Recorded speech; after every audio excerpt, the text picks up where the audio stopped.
Bonjour et bienvenue dans ce nouveau podcast des bibliothécaires.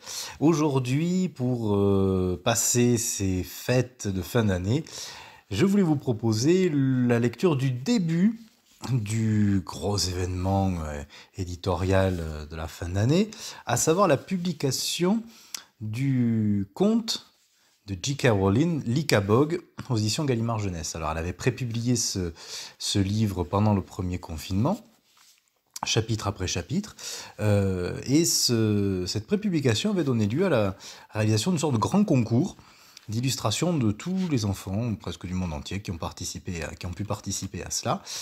Et à la fin des différents ouvrages, selon leur traduction et pays, il y a un petit supplément qui montre bien les quelques illustrations qui ont gagné ce concours.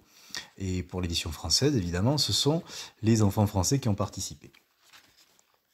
L'Icabog, c'est un joli conte qui se passe dans un royaume imaginaire, et donc on est vraiment dans le conte de fées un petit peu classique et traditionnel auquel J.K. Rowling s'amuse, avec lequel J.K. Rowling s'amuse de jouer. Je vais pour de suite vous lire le petit mot qui explique plus en détail cette histoire de l'Icabog, puisque J.K. Rowling en fait l'a écrit il y a quelques années de cela, avant de le reprendre pour cette année 2020. Un mot de J.K. Rowling. L'idée de l'Icabog m'est venue il y a longtemps. Le mot Icabog est dérivé d'Ichabod, qui signifie sans gloire, ou la gloire s'en est allée. Je pense que vous comprendrez pourquoi j'ai choisi ce nom une fois que vous aurez lu l'histoire, qui traite de thèmes qui m'ont toujours intéressé. Qu'est-ce que les monstres que nous inventons révèlent de nous-mêmes ? Que doit-il se passer pour que le mal s'empare de quelqu'un ou d'un pays, ou comment arrive-t-on à le vaincre ? Pourquoi les gens choisissent-ils de croire aux mensonges, même quand les preuves sont maigres, voire absentes ? J'ai écrit l'Icabog par vagues, entre les tomes de Harry Potter. L'histoire n'a jamais été considérablement modifiée, elle a toujours commencé par la mort de la pauvre Mrs. Doisel, et la fin a toujours été... Eh bien, je ne vais pas vous le dire, au cas où vous la liriez ici pour la première fois. J'ai lu l'histoire à voix haute à mes 2 plus jeunes enfants quand ils étaient tout petits, mais je ne l'ai jamais terminée, à la grande frustration de Mackenzie, dont c'était l'histoire préférée. Après avoir fini la saga Harry Potter, j'ai fait une pause pendant 5 ans. Et quand j'ai décidé ensuite de ne plus publier de livres pour enfants, l'Icabog est monté au grenier encore inachevé. Il y est resté plus de 10 ans, et il est probable qu'il y serait toujours si la pandémie de Covid-19 n'était pas advenue, coinçant chez eux des millions d'enfants qui ne pouvaient plus aller à l'école ou retrouver leurs amis. C'est là que j'ai eu l'idée de mettre l'histoire en ligne gratuitement et de proposer aux enfants de l'illustrer.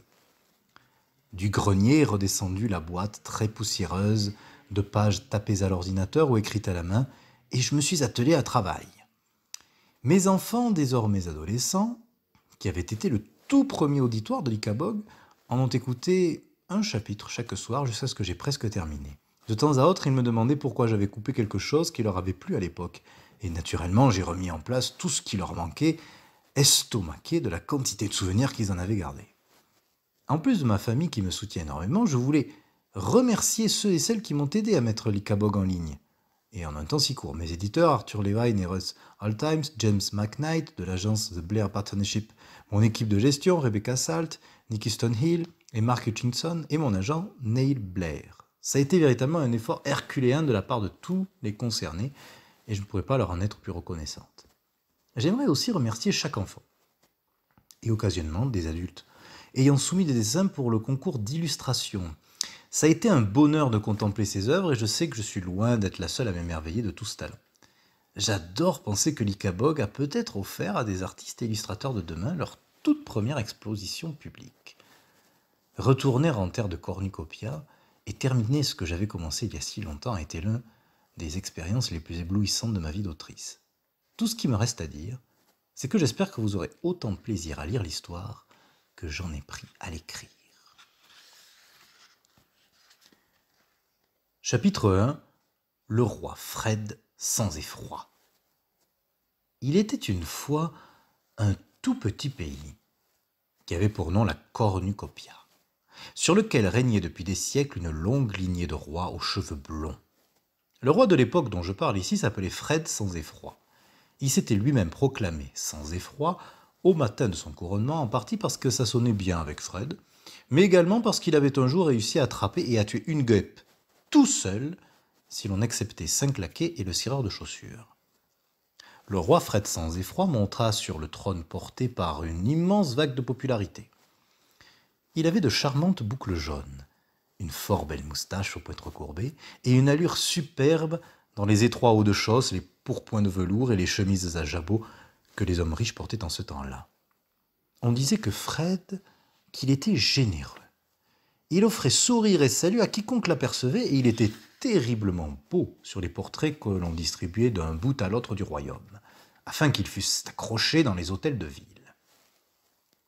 Le peuple de Cornucopia était tout à fait heureux de son nouveau roi, et beaucoup estimaient qu'il finirait par remplir encore mieux cette fonction que son père, Richard le Droit, dont les dents, bien que personne ne se risquât alors à le faire remarquer, étaient plutôt de travers. Le roi Fred fut secrètement soulagé de s'apercevoir combien il était facile de diriger la Cornucopia. De fait, le pays semblait marcher tout seul. Presque tous les habitants avaient de la nourriture en abondance, les commerçants gagnaient des milles et des cents, et les conseillers de Fred s'occupaient du moindre problème qui pouvait surgir. Il ne restait au roi qu'à envoyer à ses sujets des sourires rayonnants lorsqu'il se promenait en calèche, et à s'en aller chasser 5 fois par semaine avec ses 2 meilleurs amis, Lord Crachinet et Lord Flapoun. Crachinet et Flapoun possédaient eux-mêmes de vastes domaines dans le pays. Mais ils trouvaient bien moins cher et plus amusant de vivre au palais avec le roi, de manger ses plats, de chasser ses cerfs et de s'assurer que le roi ne prenait pas trop d'affection pour l'une des belles dames de la cour. Il n'avait aucune envie que Fred se marie, parce qu'une reine risquerait bien de jouer les troubles fêtes. Pendant quelque temps, Fred avait eu, semble-t-il, un penchant pour Lady Eslanda, qui était aussi brune et belle que Fred était blond et beau. Mais Crachinet avait convaincu le roi qu'elle était beaucoup trop sérieuse, beaucoup trop absorbée par ses lectures pour devenir une reine aimée de son pays. Fred ne savait pas que Lord Crachinet avait une dent contre Lady Eslanda. Le lord l'avait autrefois lui-même demandé en mariage, mais elle avait refusé. Lord Crachinet était très maigre, rusé et futé. Son ami Flapoun avait le visage rougeau. Il était si énorme qu'il fallait 6 hommes pour le hisser sur son monumental cheval à 2 ans. Sans être aussi futé que Crachinet, Flapoun était tout de même beaucoup plus malin que le roi. Les 2 lords étaient des flatteurs chevronnés qui faisaient expertement semblant d'être époustouflés par le talent de Fred dans tous les domaines, de l'équitation au jeu de puce. Si Crachinet avait un don particulier, c'était bien dans l'art de persuader le roi de faire ce que Crachinet avait en tête.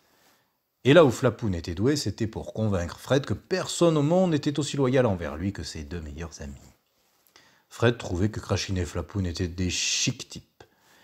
Il le poussait à donner des fêtes fastueuses, des pique-niques sophistiqués, de somptueux banquets, car la Cornucopia était célèbre, bien au-delà de ses frontières, pour sa nourriture.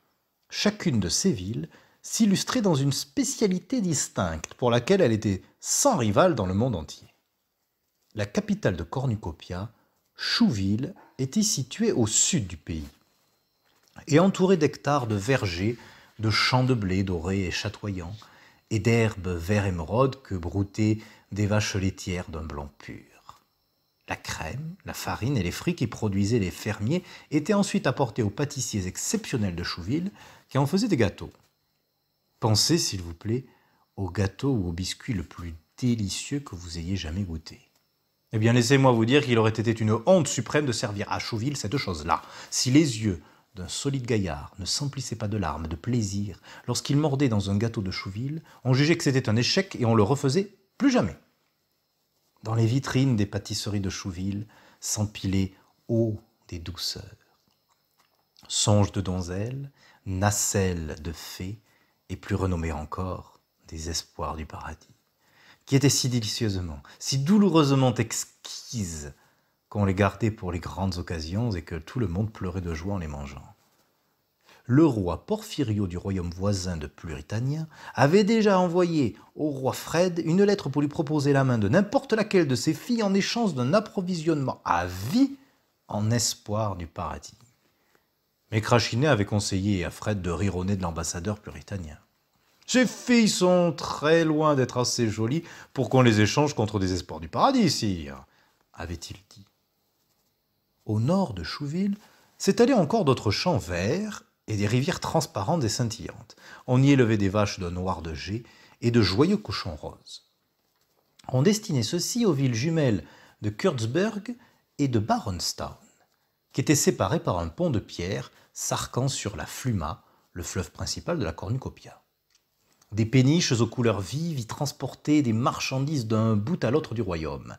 Kurtzberg était célèbre pour ses fromages, d'énormes meules blanches, de denses boulets oranges, de grosses bûches friables aux veines bleues et de mignons petits fromages frais, plus doux que du velours. Baronstown était réputé pour ses jambons fumés et rôtis au miel, ses rubans de lard, ses saucisses épicées, ses beefsteaks fondants et ses tourtes au chevreuil. Les fumées au parfum salin qui s'élevaient des cheminées des fours en briques de Baronstown se mêlaient à l'aigreur odorante émanant des fromageries de Kurtzberg. Et sur des dizaines de lieues à la ronde, il était impossible de ne pas saliver en respirant l'air délicieux. À quelques heures au nord de Kurtzberg et de Baronstown, on tombait sur des hectares de vignobles chargés de raisins aussi gros que des œufs, tous mûrs et sucrés et juteux. Cheminant encore plus loin, pour le reste de la journée, on atteignait la cité de granit de Jéroboam, connue pour ses vins. L'on disait de l'ère de Jéroboam qu'il pouvait rendre un peu pompette rien qu'en se promenant dans les rues. Les meilleurs crus s'échangeaient pour des milliers et des milliers de pièces d'or, et les marchands de vin de la ville comptaient parmi les hommes les plus riches du royaume. Mais, un peu au nord de Jéroboam, il se passait quelque chose de curieux. On aurait dit que la terre de la cornucopia, riche comme par magie, s'était exténuée à produire la meilleure herbe, les meilleurs fruits et le meilleur blé au monde. À l'extrémité nord se trouvait l'endroit qu'on appelait les marécages. Et il n'y poussait rien d'autre que des champignons fadas et caoutchouteux, et une herbe sèche et grêle, tout juste bonne à alimenter quelques moutons galeux. Les marécageux qui s'occupaient des moutons n'avaient pas l'allure élancée, épanouie, élégante des citoyens de Jéroboam, de Baronstown, de Kurtzburg ou de Chouville. Ils étaient décharnés et loqueteux. Leurs moutons mal nourris ne se vendaient jamais à très bon prix, ni en cornucopia, ni à l'étranger.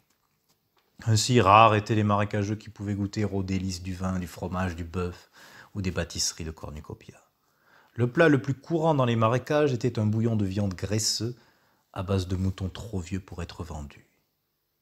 L'ensemble du pays considérait les marécageux comme un drôle de clan, maussade, malpropre et de mauvais poil. Ils avaient des voix rocailleuses que les autres cornucopiens imitaient en les faisant ressembler à des bêlements rocs de vieux moutons. On blaguait sur leur manière et leur humilité. Pour le reste de la cornucopia, les marécageux n'étaient à l'origine que d'une chose qui mérita une place dans les mémoires, la légende de l'Ikabog. Chapitre 2. L'Ikabog. La légende de l'Ikabog avait été transmise de génération en génération chez les marécageux et s'était répandue par le bouche à oreille dans tout le pays jusqu'à Chouville. Désormais, tout le monde connaissait l'histoire. Naturellement, comme toutes les légendes, celle-ci changeait un peu selon la personne qui la racontait.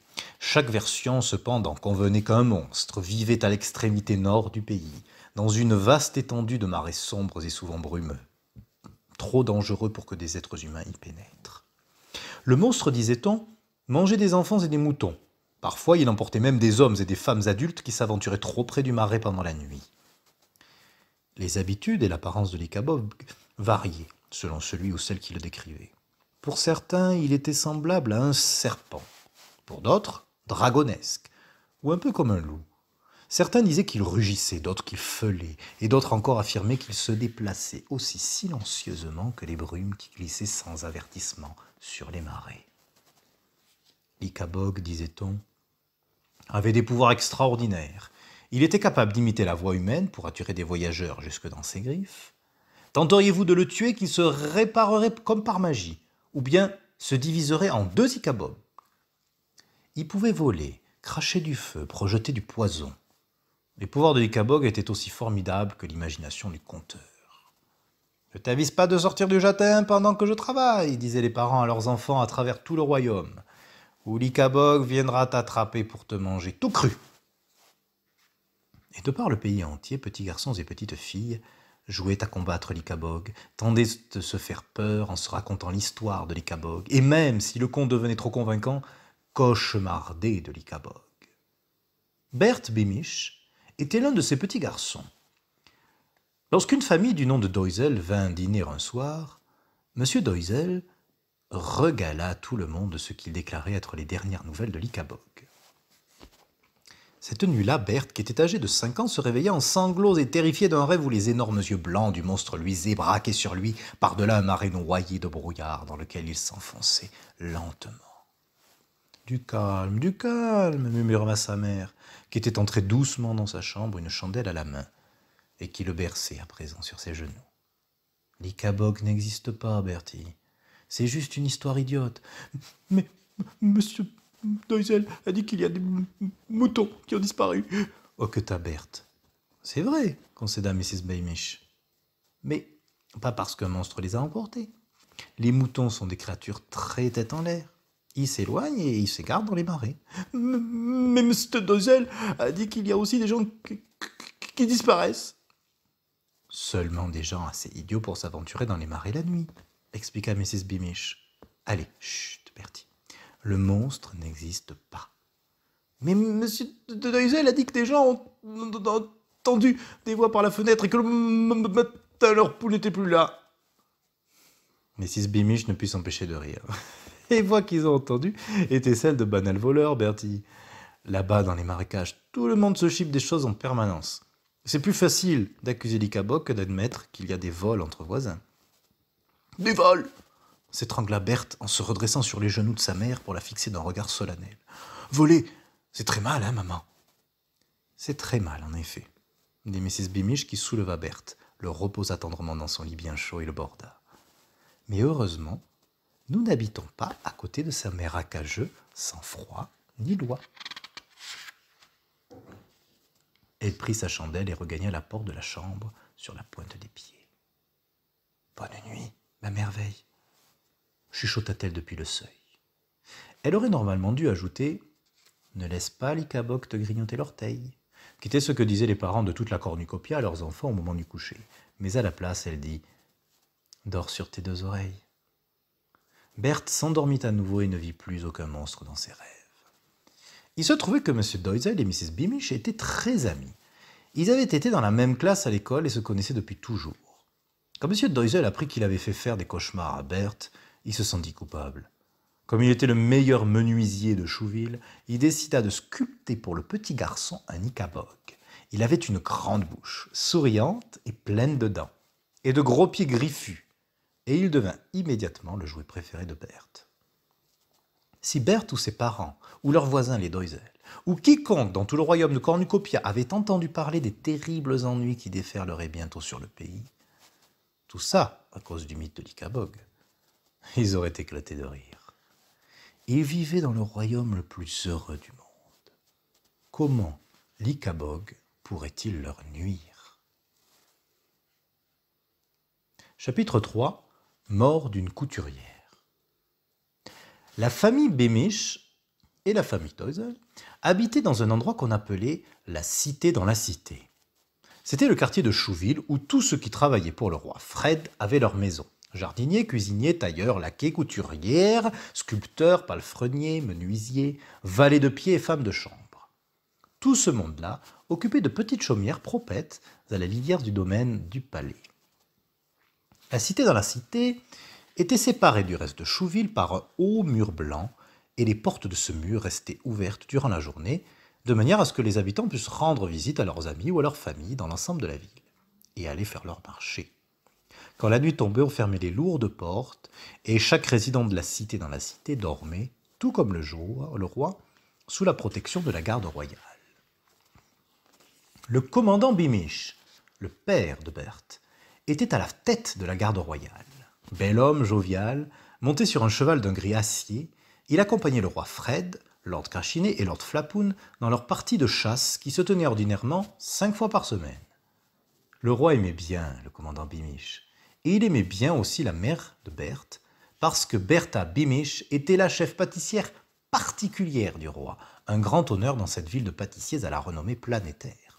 Bertha avait coutume de rapporter à la maison de délicats gâteaux dont le rendu n'était pas absolument parfait. Ainsi Berthe était-il le petit garçon un peu potelé, et de temps en temps, je le crains, les autres enfants l'appelaient Bouboule, ce qui le faisait pleurer. Berthe avait pour meilleure amie Daisy Doisel. Les deux enfants étaient nés à quelques jours d'intervalle et se comportaient davantage comme frères et sœurs que comme camarades de jeu. Daisy défendait Berthe contre les brutes. Elle était maigre, mais vive, et toujours plus que partante pour se bagarrer contre quiconque appelait Berthe Bouboule. Le père de Daisy, Dan Doisel, était le menuisier du roi. Il réparait et remplaçait les roues et les essieux de ses carrosses. Comme il était habile à sculpter le bois, il fabriquait aussi des meubles pour le palais. La mère de Daisy, Dora Doisel, était couturière en chef au palais. Une autre position fort estimable, car le roi Fred aimait beaucoup les vêtements. Et toute son équipe de tailleurs s'affairait à lui confectionner de nouveaux costumes chaque mois. Ce fut cette affection prononcée du roi Fred pour les beaux atours qui mena à un vilain incident, que les livres d'histoire de cornucopia désigneraient par la suite comme le début de tous les ennuis qui engloutiraient bientôt le joli et joyeux petit royaume. Toutefois, au moment où il se produisit, seul un petit nombre de personnes dans la cité en eurent vent, bien qu'il s'agit pour certains d'entre eux d'une terrible tragédie. Voici ce qui arriva. Le roi de Puritania vint rendre une visite officielle à Fred, comptant toujours peut-être échanger l'une de ses filles contre un approvisionnement à vie en espoir du paradis. Et Fred décida qu'il devait se faire confectionner pour l'occasion une toute nouvelle tenue d'un violet passé, recouverte de dentelle argentée aux boutons d'améthyste et manchettes de fourrure grise. Le roi Fred avait certes entendu dire que la couturière en chef n'était pas en grande forme, mais il n'y avait pas trop fait attention. Il n'avait confiance qu'en la mère de Daisy pour coudre correctement la dentelle argentée. Aussi ordonna-t-il qu'on ne donne cette tâche à personne d'autre. Par conséquent, la mère de Daisy passa 3 nuits sans dormir, à se dépêcher de terminer le costume violet à temps pour la visite du roi de Puritania, et à l'aube du 4e jour, son assistant la découvrit effondrée par terre, morte, le tout dernier bouton d'améthyste au creux de la main. Le conseiller suprême du roi vint lui apprendre la nouvelle alors que Fred était encore en train de prendre son petit déjeuner. Le conseiller était un homme âgé et sage, du nom de Chevronné, dont la barbe argentée tombait quasiment jusqu'à ses genoux. Ayant expliqué que la couturière en chef était morte, il ajouta « Mais je ne doute pas que l'une des autres dames sera en mesure de mettre en place le dernier bouton pour votre majesté. » Il y avait dans le regard de Chevronné un petit quelque chose qui déplut au roi Fred. Il eut l'impression qu'on lui trifouillait l'estomac. Plus tard ce matin-là, pendant que les habilleurs l'aidaient à se vêtir du nouveau costume violet, Fred tenta de se sentir moins coupable en revenant sur les faits avec Lord Crachinet et Lord Flapoun. Ce que je veux dire, c'est que si j'avais su qu'elle était gravement malade, recruta Fred, que les domestiques soulevaient du sol pour réussir à lui passer son pantalon de satin moulant, naturellement, j'aurais laissé quelqu'un d'autre assembler le costume. Votre Majesté est trop gentille, dit Crachinet, qui contemplait son teint cireux dans le miroir au-dessus de la cheminée. On n'a jamais connu monarque au cœur plus tendre. La bonne femme aurait dû clamer haut et fort qu'elle était mal en point, grogna Flapoun, depuis un siège molletonné près de la fenêtre. Si elle n'était pas capable de travailler, elle aurait dû le dire. Quand on y pense, c'est pas loyal envers le roi. Ou envers votre costume, en tout cas. Flapoun a raison, approuva Crachinet qui se détourna du miroir. Personne ne traite mieux ses serviteurs que vous, sire. Oui, c'est vrai que je les traite bien, hein, dit anxieusement le roi Fred tout en rentrant le ventre pour que les habilleurs lui referment jusqu'au bout les boutons d'améthyste. Et puis, camarade, il faut bien que j'aie une allure de tous les diables aujourd'hui, non? Vous connaissez le roi de Puritania, toujours sur son 31. Ce serait une honte nationale si vous apparaissiez même légèrement moins habillé que le roi de Puritania, affirma Crachinet. Sortez-vous de la tête ce malheureux incident, sire, dit Flapoun. Une couturière déloyale, c'est pas une raison pour se gâcher une journée ensoleillée. Et cependant, malgré les conseils des deux lords, le roi Fred n'avait toujours pas tout à fait l'esprit tranquille. Peut-être s'illusionnait-il, mais il trouva que Lady Eslanda avait l'air particulièrement austère ce jour-là. Les sourires de ses serviteurs lui semblèrent frisqués, les révérences de ses servantes un peu moins basses, tandis que la cour festoyait le soir en compagnie du roi de Puritania, les pensées de Fred ne cessaient de dériver à nouveau vers la couturière. morte par terre, le dernier bouton d'améthyste dans sa main serrée. Avant que Fred aille se coucher cette nuit-là, Chevronnet frappa à la porte de sa chambre. Après une profonde courbette, le conseiller suprême demanda si le roi avait l'intention de faire livrer des fleurs à l'enterrement de Mrs. Doisel. « Oh, oh oui !» lâcha Fred dans un sursaut. « Oui, oui, envoyez une grosse couronne, vous savez, pour dire que je suis bien désolé, etc. Vous occupez de ça, hein, Chevronnet ?»« Certainement, sire, » répondit le conseiller suprême. « Et si je peux me permettre, peut-être comptiez-vous rendre visite à la famille de la couturière? Ils habitent à quelques pas, à peine des portes du palais. Vous voyez ?»« Leur rendre visite ?» dit pensivement le roi. « Oh non, Chevronnet, ça ne me plairait pas. Je veux dire, je suis sûr qu'ils ne s'attendent pas à cela. »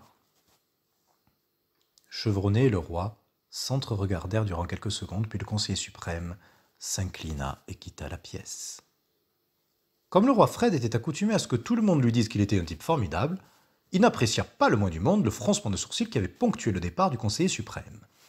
Voilà qu'il commença à ressentir de la colère plutôt que de la honte. « C'est drôlement dommage !» lança-t-il à son reflet dans le miroir devant lequel il peignait ses moustaches avant d'aller au lit. « Mais après tout, je suis le roi, et elle, c'était une couturière. Si je mourais, moi, je ne m'attendrais pas à ce qu'elle... » Mais il lui vint à l'esprit que s'il mourait, il s'attendra à ce que toute la cornucopia cesse immédiatement ses activités, et que chacun, tout de noir vêtu, passe une semaine entière à sangloter, comme cela avait été le cas pour son père, Richard le Droit. « Enfin, quoi qu'il en soit, dit-il impatiemment à son reflet, la vie continue. » Il enfila son bonnet de nuit en soie, grimpa dans son lit à baldaquin, souffla la bougie et s'endormit. Chapitre 4. La maison silencieuse. On enterra Mrs. Doisel dans le cimetière de la cité dans la cité, où reposaient des générations de serviteurs royaux. Daisy et son père, main dans la main, restèrent longtemps à contempler la tombe. Berthe ne cessa de se retourner pour regarder Daisy, alors que sa mère, en larmes, et son père, au visage sombre, l'entraînaient lentement hors des lieux. Berthe voulait dire quelque chose à sa meilleure amie, mais ce qui s'était produit était trop énorme, trop atroce pour y mettre des mots. Il supportait à peine d'imaginer ce qu'il ressentirait si sa mère avait disparu pour toujours, sous la terre froide et dure. Lorsque tous leurs amis furent partis, M. Doisel dégagea de la pierre tombale de Mrs. Doisel la couronne de fleurs violettes envoyée par le roi, et il déposa à sa place la petite poignée de perce-neige que Daisy avait cueillie le matin même. Puis, les deux Doisel rentrèrent lentement chez eux, dans une maison qui, ils le savaient, ne serait plus jamais la même. Une semaine après les funérailles, le roi sortit à cheval du palais avec la garde royale pour aller chasser. Comme d'habitude, tous les habitants jaillirent de leur maison à son passage pour lui adresser, depuis leur jardin, un salut ou une révérence, et l'acclamer. Alors que le roi s'inclinait et distribuait en retour des signes de la main, il s'aperçut que le jardin, devant l'une des chaumières, restait vide. Les fenêtres et la porte étaient tendues de noir. « Qui est-ce qui habite ici ?» demanda-t-il au commandant de Beamish. « C'est la maison des Doisel, votre majesté, dit-il. »« Doisel, fit le roi en fronçant les sourcils. « J'ai déjà entendu ce nom quelque part, me semble-t-il. »« Oui, sire, répondit le commandant Beamish. Monsieur Doisel est le menuisier de votre majesté. Et Mrs. Doisel était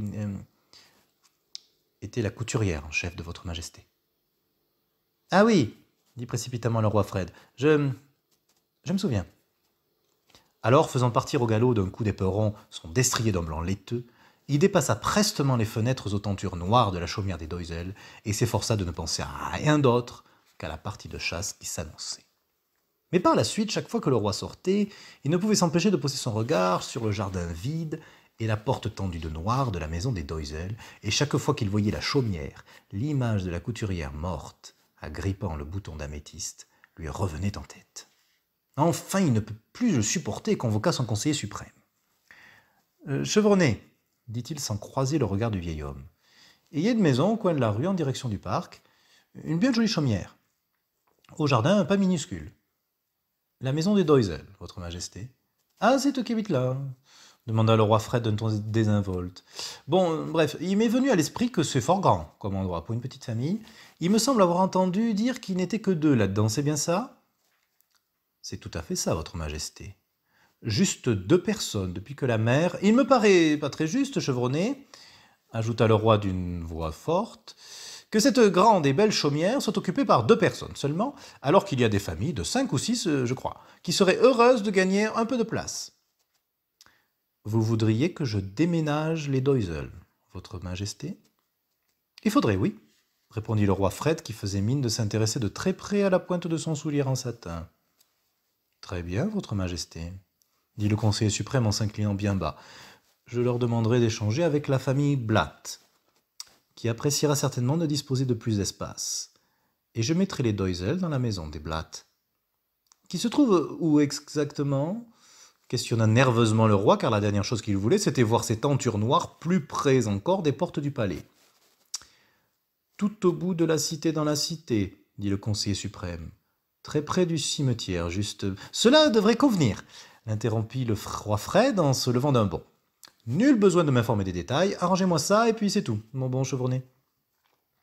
Ainsi ordonna-t-on à Daisy et à son père d'échanger leur maison avec celle de la famille du capitaine Blatt, qui, comme le père de Berthe, était membre de la garde royale. Lorsque le roi Fred fut à nouveau de sortie, les tentures noires avaient disparu de la porte, et les enfants Blatt, 4 frères bien costauds, qui avaient été les premiers à baptiser Berthe, Bémiche, Bouboule, se précipitèrent dans le jardin devant la maison pour rebondir sur place, applaudir et agiter des drapeaux de la cornucopia. Le roi Fred, rayonnant, salua les garçons en retour. Les semaines s'écoulèrent, et le roi oublia toute l'histoire des Doisel, et il fut à nouveau heureux. Voilà, ici prend fin la lecture de ce début de l'Icabog, le conte rédigé par J.K. Rowling, que je vous invite à vous procurer, à lire, bien évidemment à la bibliothèque, il ne faut pas hésiter cela, on a même 2 exemplaires, donc n'hésitez pas à vous l'arracher. Je vous souhaite de très bonnes fêtes de fin d'année, ainsi que toute l'équipe de la bibliothèque, et on vous dit à très bientôt, pour vous voir de visu, évidemment, dans nos locaux. Au revoir.